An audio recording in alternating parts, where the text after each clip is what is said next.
Bitcoin on-chain fees are once again quite elevated, and so it is time for a video on some of the practical steps you should be taking and or thinking about to prepare for the inevitability that is a high transaction fee future.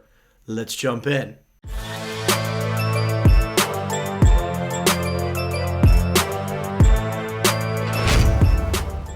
All right, so this is really kind of the second big wave, I'll say, of fees that we have seen this year. And once again, it is being driven in part at least by ordinals. Now, if you're newer to ordinals, I have done a whole video on that you can check out. And whether you personally like the idea of ordinals or not, the fact is that they are valid transactions. And despite some spikes in kind of popularity that have come and gone, it's clear that this is not going away. Taproot Wizards just raised $7.5 million to continue doing ordinals stuff. And so the way this works is for the BRC20 tokens, which is one of the fungible token standards for ordinals, as some of these tokens are launching, and sometimes they'll do what's called a fair launch, meaning nothing is sort of pre-mined.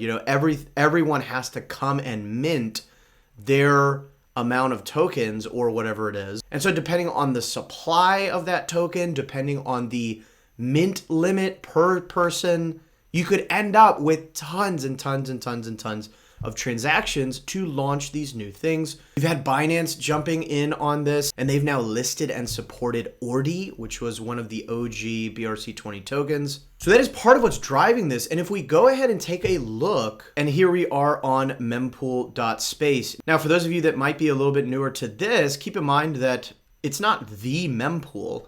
Every single Bitcoin node has its own mempool. And the mempool or memory pool is where transactions sit as they wait to get picked up by miners to be packaged into the next block. And I have done a whole video and tutorial on how you can interpret some of this different data.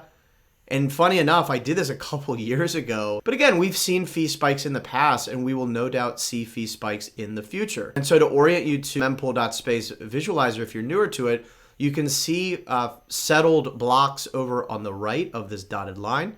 And then you can see all the pending transactions. And so you can see this is a long string, number one. There's over 200,000 transactions that are sitting waiting to get packaged into a block.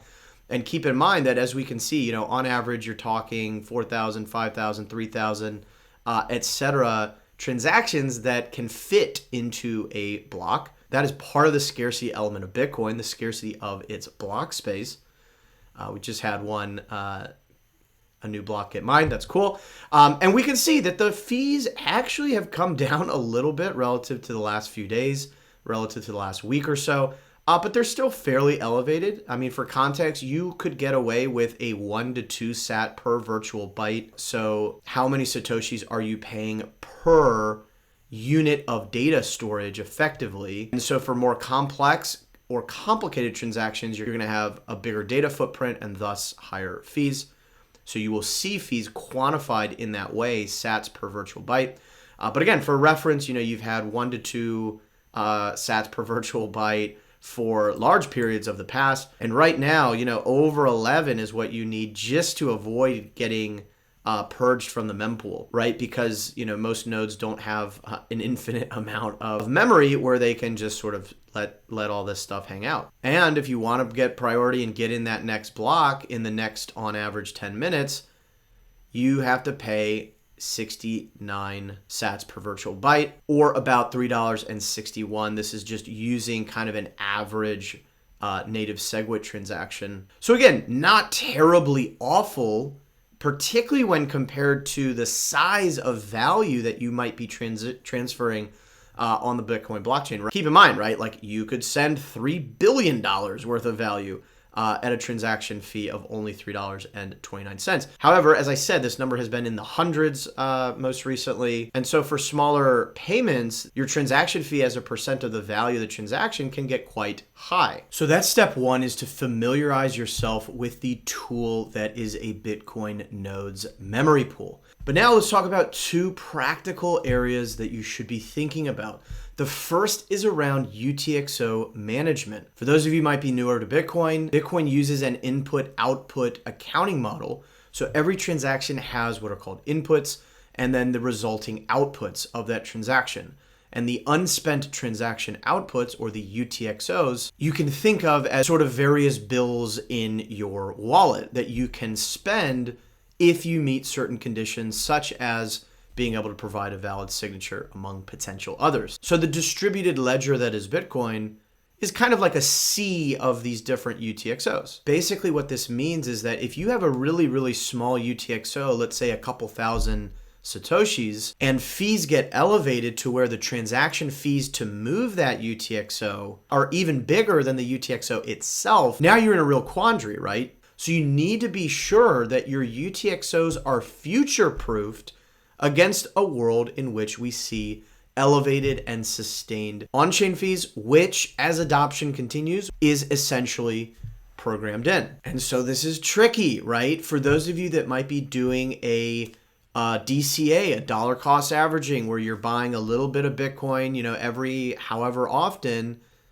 and particularly if you're then auto withdrawing that to a wallet or to, a cold storage device, whatever it is. And so a lot of people will ask, well, what is the right future-proofed size of a UTXO to avoid or at least lower the risk of being unable to spend your UTXO? And I'm going to link this helpful article from Unchained Capital, which goes into it in more detail, which shows, a table with kind of the broader trade-off spectrum. But if I were to offer a rough rule of thumb, something like 1 million sats is probably very future-proofed, and maybe something like 500,000 at the absolute bare minimum. Okay, so you have a couple tactics here. You can either buy less frequently and in bigger amounts, or you can do what's called consolidating your UTXOs, which means taking a bunch of your smaller UTXOs and combining them into a bigger one. Let's take a look in Sparrow at how to do just that. Okay, so I am in Sparrow Wallet. This is my favorite desktop wallet by far. Sparrow is just absolutely out of control, packed with features. I have done a number of videos on Sparrow, so I would encourage you to check this out if you want to use Sparrow for something like this. However, you can use really any wallet that gives you the ability to do UTXO management or coin control. And really all that means is that you have some ability, such as this tab here, to see your different UTXOs. So this wallet is a payout wallet for some Bitcoin mining. And so you can see there's all these different UTXOs, and they're all a little over 500,000, but maybe I want to actually future-proof them a little bit more and combine some of them into bigger UTXOs. And so again, check out my other video on Sparrow for how to set everything up from scratch. But once you do, let's say that you want to do just that. You want to combine a couple of these UTXOs. So you've got this nice handy UTXO tab where you can see all that visibility, right? All these UTXOs are being summed up to produce your total wallet level balance. But in actuality, these are all separate UTXOs that your wallet can manage. And so what we would do, we would first come to the Receive tab and generate ourselves a new address. Sparrow is very nice. It defaults to giving us an address that has never been used. And so we could simply copy this, right? So this is a freshly used address produced by the same wallet. And we are simply going to send and consolidate some of our existing UTXOs to this new address. So we'll copy this receive address, we'll come back to our UTXOs, and let's just say that, I want to combine this guy and this guy. And you can use, the control key or whatever to select multiple ones. By the way, you've got the Samurai Wallet CoinJoin Whirlpool implementation built right in. I have done a whole video on that. That's pretty cool if you're keen on different privacy tools that you should be aware of. But in our case, we're just going to say send selected. So I've now aggregated these two UTXOs to about 1 million sats. Again, you don't have to stop there. You can do as big as you want, but I think to be really future-proof, probably rule of thumb, at least 1 million sats. Let's go ahead and hit send selected. And then I will simply paste in the address that we copied earlier. We can give it a label, maybe consolidation. This is an internal label. This will not get shared elsewhere. And we can then choose our fee setting. Right now, again, it is quite elevated. So if you really wanted to take a gamble, you could kind of go down, but it has this helpful text that says, hey, that's actually below the limit. You're probably going to just not be successful in broadcasting this transaction. So in any case, you can drag that around, and then you can go ahead and hit create transaction, finalize transaction for sending, and then you'll put in the password that you created when you created the wallet. So that is how you consolidate UTXOs using something like Sparrow, a very important skill to learn how to do. Okay, so that's UTXO management. Next area I want to talk about is Lightning, the Lightning Network. If you're brand new to Lightning, I've done a whole video on an intro into how it works. I have a whole playlist that sort of builds up from the beginning into more advanced topics. But at a high level, the Lightning Network is a layer 2 on top of Bitcoin that works with what are called payment channels. So I might be running a Lightning node, and I can open a payment channel with you as a peer, and we can send value back and forth any number of times. But as it turns out, that does require some setup. It requires us to be running our own Lightning node. It requires us to be opening these payment channels and managing the liquidity, right? Because if I push all my value over to the other side of the channel, I now no longer have any Bitcoin to spend, right? So I might need to take some of my on-chain Bitcoin, open yet another channel so that I can now spend those sats out. Again, check out my prior videos on the Lightning Network. But in essence, you have this challenge that can basically be summarized as, how do we make non-custodial Lightning usage easy? And one of the ways that that's happened is through the Phoenix wallets of the world, the Breeze wallets of the world. What they do is, as you, the user, download this wallet on your phone, you're actually running a light client of Bitcoin right on your phone, which is pretty cool. And then what's happening behind the scenes is the first payment that you receive into your wallet, what's happening is they are opening a channel with you so that you have what's called inbound capacity or inbound liquidity so that you can actually receive that payment. So you're effectively running your own node right on your phone, which is neat. And then Breeze, Phoenix, whatever, using their LSP or Lightning Service Provider, is opening a channel with you to allow you to receive that payment. And so what Brad is sort of complaining about here is that I guess he sent some, value to one of his friends, and that friend was confused because there were a bunch of fees that got taken out. And the reason is just this, right? And Phoenix is even doing some clever stuff called splicing, where you don't necessarily need to open a brand new channel. You can splice in additional capacity to an existing channel, but that still either way requires an on-chain transaction. And so with fees this elevated, the friend that Brad was sending to was, surprised, right? It was a bad surprise because he was like, well, what is this? Why did so much value get taken out in transaction fees? And that is the reason. It's because another channel opening or a splicing in was required for the payment value to get to his friend. And so this presents a bit of a challenge, right? On the one hand, you want to abstract away and make it easy for the average user to use the Lightning Network in a self-custodial or non-custodial fashion. At the same time, the degree to which you do that can set users up for bad surprises during high fee environments. So there's two main implications here. One, if you are determined to use the Lightning Network fully self-custodially, and again, the tools are there for you to do that. I don't want this message to be, the Lightning Network is doomed to be a fully custodial solution. But you also have to take the responsibility and learn the skills of managing channels, managing liquidity. For the average user, that might not be very practical. But if that is you, I have a whole set of tutorials on this channel where you can learn how to run your own node, how to manage liquidity, how to open channels, how to do all this stuff so that you are using the Lightning Network in a fully self-custodial fashion. And then just importantly, you want to use periods of relatively lower fees in order to do that maintenance, in order to open new channels, in order to have, inbound liquidity opened into you in order to rebalance channels. You want to be doing all of that during periods of lower fees. And then secondly, if you're like, sounds like a lot, I'd rather have one of these non-custodial Lightning wallets essentially do a lot of that for me.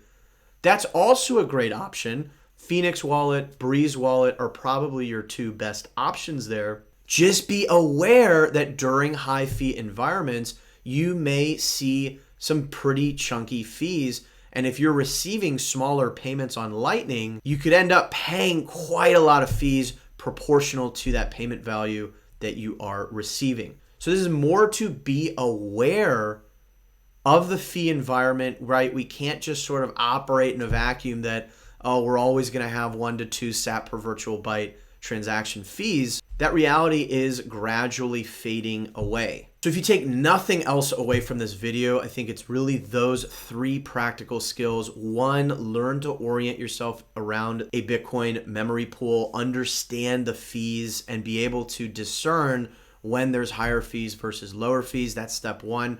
Step 2 is consider adjusting your Bitcoin accumulation strategy and or implement UTXO consolidation and UTXO management to ensure that you're future-proofing your stack against higher fees in the future. And then third, as it relates to the Lightning Network, just be aware that when you're doing this non-custodially, you either want to use periods of lower fees to your advantage or be aware of what's happening when fees are elevated. But what does all this mean? What are some of the potential broader implications of all this? Well, for one, there's certainly security budget implications. I did a whole video on Bitcoin security budget that I would invite you to check out. This is a long-standing critique of altcoiners. They say, well, Bitcoin, it has a security budget problem. Once the subsidy goes away, there's not enough transaction fees to sustain the security of Bitcoin, when clearly it's being proved in real time that that is not a sort of guaranteed outcome. In fact, as we can see, Bitcoin's daily fee generation shattered that of Ethereum's. And this was the first time in 3 years that Bitcoin fees have been higher than Ethereum's. Additionally, we can see some of this commentary from Peter Todd, and he's making a good point, which is like, yes, BRC20 activity is what is on the margin driving the fees higher.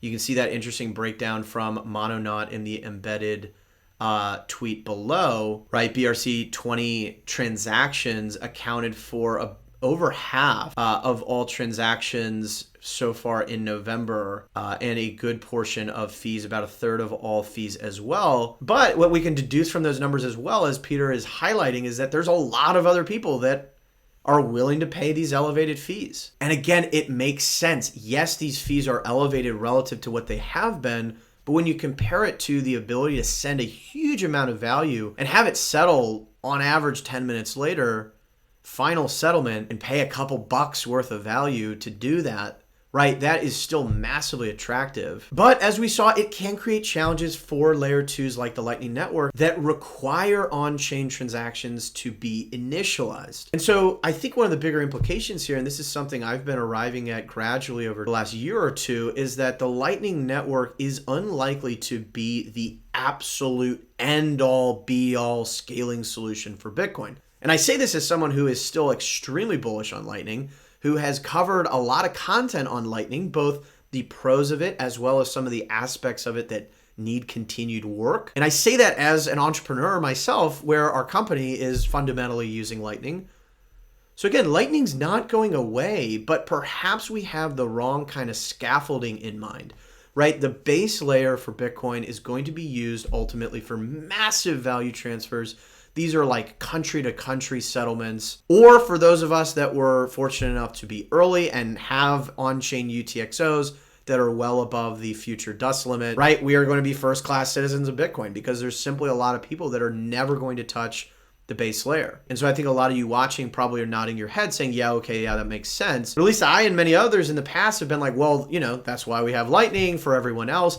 But it may not actually be the case. Lightning is still one layer above the base layer, of course, and Lightning's settlement capabilities are insanely powerful and compelling, particularly for businesses. And so if we think of, Bitcoin as like the ultimate settlement of maybe like nation state level size transactions, Lightning is maybe the kind of business level, it's very good for merchants. And then finally, you might have some sort of eCash layer or, right? We've seen Xiaomi and eCash mints with things like Cashew. We've seen proposals such as Arc, which promises to bring scalability that doesn't require on-chain transactions, which would make Arc much more scalable for like the ultimate end user individual. So I think that's ultimately where we are heading. You're going to see even an additional kind of layer 3 on top of Lightning. You also have some other kind of creative solutions like state chains. There's something called Mercury Layer, which is going to be launching in a couple weeks, building on the Mercury wallet. So if you're not subscribed, be sure to do so, because that is a pretty cool alternative to all this that I'll be covering when that comes out in a few weeks. But net, this is not the end of Lightning. Lightning is not doomed. However, Lightning is probably going to look slightly different than many of us sort of conjectured. And the task of scaling Bitcoin is likely to be conducted over more layers than even just Lightning. But if you're watching this video, that means you are very early, and so you still have the ability to get that first class citizenry of getting your on-chain UTXOs, of getting your Lightning set up in a non-custodial fashion. So what are you waiting for?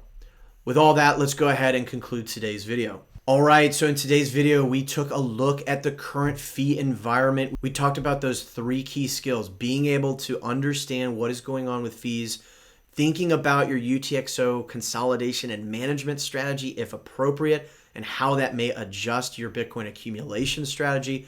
And then additionally, this idea of Lightning. And we talked about some of the broader implications, but I'm curious to hear, what are your thoughts on all of this? What do you think of what we're seeing when it comes to fees?